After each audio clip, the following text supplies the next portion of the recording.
Friends, welcome एक बार फिर से आपका रश्मिदा रिएक्शन चैनल पे। और आज मैं फिर से आप लोगों को एक वीडियो दिखाने वाली हूँ और साथ में देखने भी वाली हूँ। बिकॉज कुछ लोगों ने कमेंट में बोला था कि अगर तुम्हारे अंदर इतना ही पेशेंस है, इतना ही गट्स है, तो फिर तुम डिनो जेम्स की गर्लफ्रेंड सॉन्ग पे रिएक्शन दे के दिखाओ। तो मैंने सोचा कि देखो, ऐसा कोई काम तो है नहीं जो मैं कर ना सकूं, तो क्यों ना मैं इतनी छोटी सी काम कर लेती हूँ यार। ये डिनो जैम्स का गाना है गर्लफ्रेंड, उस पर मुझे रिएक्शन देने के लिए किसी ने मेरे गट्स को ये किया है कि अगर तुम में गट्स है तो इस गाने पे रिएक्शन दे के दिखाओ।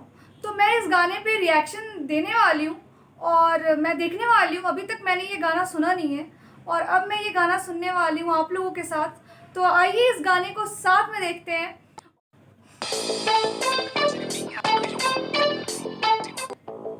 नमस्कार। ये एक सोशल सर्विस अनाउंसमेंट है जो जनहित में जारी है। सरकार आपको कुछ बातें बताना बहुत जरूरी समझती है और मुझे लगता है कि ये मेरी जिम्मेदारी है।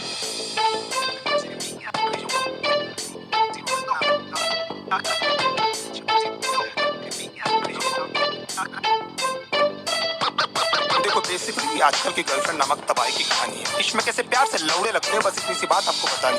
हो सकता है आपको मेरी बात अच्छी ना लगे, हम जस्ट मल्ला वैसे भी कान की बेबी हैप्पी। लौंडे प्यार में क्या क्या चूतिया नहीं करते, तुम इसके बारे में सोचोगे और इनमें से तुमने कितने किए ये सोच के खुद को कोसोगे। कहते इश्काक का दरिया लेकिन लौड़ू तो तैरना कहाँ आता है, जहाँ दिख जाता गांडू वहां पर तू काय को गुजारता है।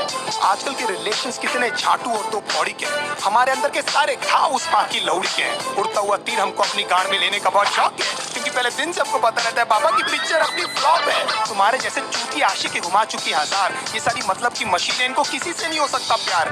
कितनी भी मरा लो इनको हमेशा कम पड़ जाता है। हर 2 मिनट के बाद तो इनको अपना एक्स बॉयफ्रेंड याद आता है। लेकिन हालत ये कि जानकर भी हम कुछ नहीं कर पाते। सामने लिखा रहता है गांड फटने वाली है, लेकिन क्यों उसको पढ़ नहीं पाते। पता नहीं ये छोटा सा फंडा इनको क्यों नहीं समझ आता है कि इनका सो कॉल्ड जो बेस्ट फ्रेंड है इनके साथ में बस सोना चाहता है। लॉन्डो से इतनी देर तक गले लगती है कि न जाने कब के बिछड़े, और गांड जोली में हम ये सोचते हैं कि हम ही शायद पिछड़े। इनकी सखी सहेली हमें ब्रॉड माइंडेड होने की राय देती है, खुद के रिश्तों के लौड़े लगे हैं हमारे भी लगा देती है। हमारे इनसिक्योरिटी का बहुत बड़ा हाथ इनके कपड़ों को भी जाता है, जिससे क्लीवेज और एस क्रैक एकदम साफ नजर आता है। ब्लू वेस्ट पहनना भी बेचारियों की बहुत बड़ी मजबूरी है, क्योंकि इनकी गांड का तितली का टैटू लोगों को दिखना भी तो जरूरी है। प्यार को समझने की इनकी औकात नहीं है। हम माँ बाप से मिलाते, इनमें ऐसी कोई बात नहीं है। इश्क में हम इनको जबरन लैला बना देते हैं, असलियत में लैला की छाट नहीं है। मैं चलता था जिस रास्ते तुझे पाने के वास्ते, मेरी जाना मैंने क्या कुछ नहीं सहा। जान के अनजाना था, हमेशा मैं बेगाना था, तुझे खोने के डर से कुछ ना कहा। हमारा नंबर हमेशा व्हाट्सएप फेसबुक के बाद ही आता है। ये हगने बाद में जाती है, पहले इनका अपडेट आ जाता है। सारा दिन और सारी रात की फोन की गांड में घुसी रहती है, और कुछ बोलो तो इनका बहुत बड़ा उदास हो जाता है। तुम्हारे एब्सेंस से पता नहीं है लौंडिया क्या क्या करती है। इनका कोई मान धर्म, कोई मॉरल वैल्यूज थोड़ी जिससे ये डरती है। कोई बड़ी बात नहीं है जो भाई बोलकर इनको 1 साल से गिफ्ट दे रहा है। तुम्हारे जाने के बाद में भोसड़ी वाला वो ही इनकी ले रहा है। एक दिन गिटार उठाकर बोलती है, "See, it's been gifted by my ex." पर तुम उसे उसके नाम भी निकल गया। When we were having sex, गांड फटी में 2 सेकंड में मेरा केले से किशमिश हो गया। मैं छोटू को ढूंढता रहा, बेचारा झाड़ियों में कहीं खो गया। बाप के पास में स्कूटर नहीं, लेकिन लड़का BMW वाला होना। कड़कों के इस साथ में होता है इनका सारा रंडी रोना। पैसे वाले लौंडे के साथ में एकदम गांड फटी में ये रहती है, फिर उनकी माँ बहन क्या उनके जूते चप्पल भी ये सहती है। बचपन में जो पापा ने समझाया था अब समझ में आई वो बात कि पढ़ाई नहीं करेगा तो अच्छी लड़की कहाँ से मिलेगी। मतलब पढ़ाई इक्वल्स नौकरी इक्वल्स पैसा। हो मतलब पापा को भी पता था ये सालियां पैसों से ही आती है। नाउ द क्वेश्चन इज कि पैसा होकर भी इनके जाल में क्यों फंस जाते हैं। कुत्ते बन के क्यों इनके सामने प्यार के लिए हाथ फैलाते हैं, क्योंकि हम चूती हैं and we always need an emotional support. और उसी बात का तो फायदा उठाती है मदरफकिंग हॉर्स। बहुत सारी that last count how many people they slept with, they say it so proudly कि न जाने माँ बाप की कितनी सेवा की है। 15-20 मिनट तक तो ये हमको पहचानती तक नहीं है, उसके बाद इनको याद आता है। इसने भी तो मेरी ली है। लेकिन इतने सारे लोगों को याद रखना ह्यूमनली पॉसिबल भी तो नहीं है। बड़ी बात है कि इनको एटलीस्ट याद है कि हम इनके साथ हैं, और हो सकता है क्योंकि ये इनकी टेम्पररी हालात हैं। नहीं तो कितने सारे लोगों को तो ये कपड़े पहनते ही भूल गई है। कितना क्यूट फेस बनाकर मेरी लिरिक्स सुन रही है, जैसे इनको आइडिया ही नहीं है कि सब मैं किसके बारे में बोल रहा हूँ। एक्चुअली हंस इसीलिए रही है क्योंकि इनकी गांड फटी हुई है, क्योंकि एक एक करके मैं इनके सारे राज खोल रहा हूँ। मैं चलता था जिस रास्ते तुझे पाने के वास्ते, मेरी जाना मैंने क्या कुछ नहीं सहा। जान के अनजान हमेशा मैं बेगाना था, तुझे खोने के डर से कुछ ना कहा।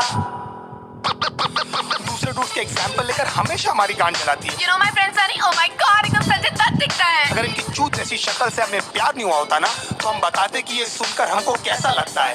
एक महीने में आपका सेंस ऑफ ह्यूमर इनके सामने फेड हो जाता है। देन दे टॉक बिजनेस, घर पे क्या बोलूं, तो कितना कमाता है। फिर धीरे धीरे इनके बिहेवियर में चेंजेस आने लगते हैं और एकदम से इनके लाइफ में कोई एनआरआई आता है। लेकिन कभी मुंह खोलकर ये नहीं बोलेगी कि वो आपको छोड़ने वाली है। They play mind games and let you do this dirty job. You deserve someone better. मैं बहुत बुरी हूँ, खुश है ना तू? एंड में लगता आप नहीं कि ये बेचारे पे ना जाने कितने पाप अपने कन्वीनियंस के हिसाब से पट से बदल जाती है। अगर बहुत उमड़ के प्यार आ रहा है तो जरूर आपसे कुछ चाहती है। You're only there till she finds someone better than you. उसके बाद who are you और man चोट कौन है रे तू? हमको लगता है सिर्फ हमारे साथ हुआ, लेकिन भाई सबकी स्टोरी है। निकल भी नहीं सकते, उगल भी नहीं सकते, अजीब सी ये मजबूरी है। इसीलिए आप लोग मेरी लिरिक्स से इतना ज्यादा कर रहे हो रिलेट, मैं भी फ्रस्ट्रेट होकर ही कर रहा हूँ यार ये कहानी नरेट। हमारी गांड मारते मारते भले कभी नहीं थकती है, लेकिन लेंट उपवास और रोजे एकदम याद से ये रखती है ना। Even God knows that you guys are so fucking fake. हंसते होंगे वो ऊपर तुम्हारी झूठी भक्ति देख। भगवान करे जो मैंने सहा उसका एटलीस्ट आधा तू भी भोगे, और तू भी जाने कैसा लगता है अपना सब कुछ खो के। तेरी आंखों के सामने तेरा बॉयफ्रेंड किसी और को किस करे और सारी रात तू रो रो कर बस मुझको मिस करे। If my love was true तो तू देखना तेरे साथ में सब कुछ होगा। ऊपर वाला मुझे भी तो देगा तुझ पर हंसने का एक मौका। Don't you think of coming back because now I hate you from my heart. अब स्वैप होने वाले हैं हम दोनों के हालात। तुझे ये सब बोल के मुझे क्यों बुरा लग रहा है? क्यों मुझे हर जगह पे तेरा ही मनुष्य चेहरा दिख रहा है? मुझे बर्बाद करके भी क्यों तू मेरे दिमाग से नहीं जाती है? क्यों मुझे सुबह शाम बस तेरी याद आती है? क्यों?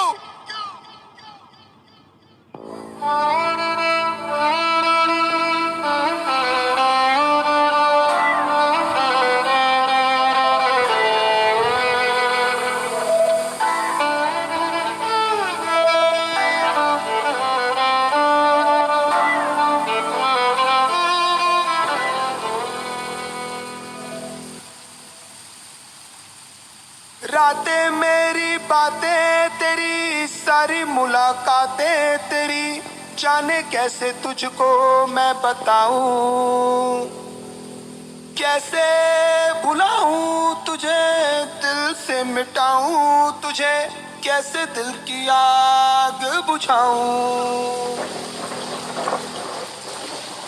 कहीं से हारा हूं मैं,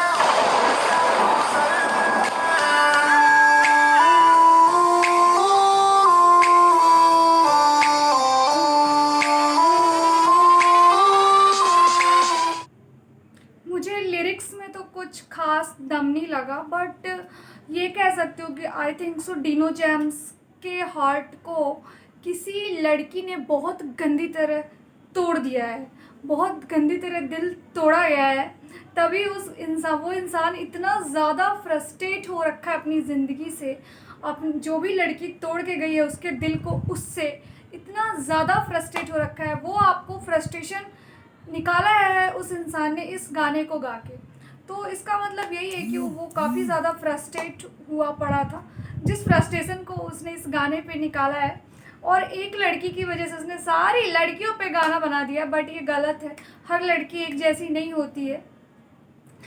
गाने का लिरिक्स काफ़ी फ़नी था, काफ़ी ज़्यादा फ़नी, बिकॉज़ हंसी आ रही थी कभी कभी उस गाने। तो सीरियसली ये गट्स वाली बात थी इस गाने पे रिएक्शन देना, तो दे दिया मैंने। टफ था बट कैन डू। तो आप लोग को अगर मेरे वीडियोस अच्छी लगी तो मेरे चैनल को सब्सक्राइब करें, आगे की वीडियोस देखते रहने के लिए लाइक करें, और कमेंट्स में बताएं कि आपको ये गाना कैसी लगी।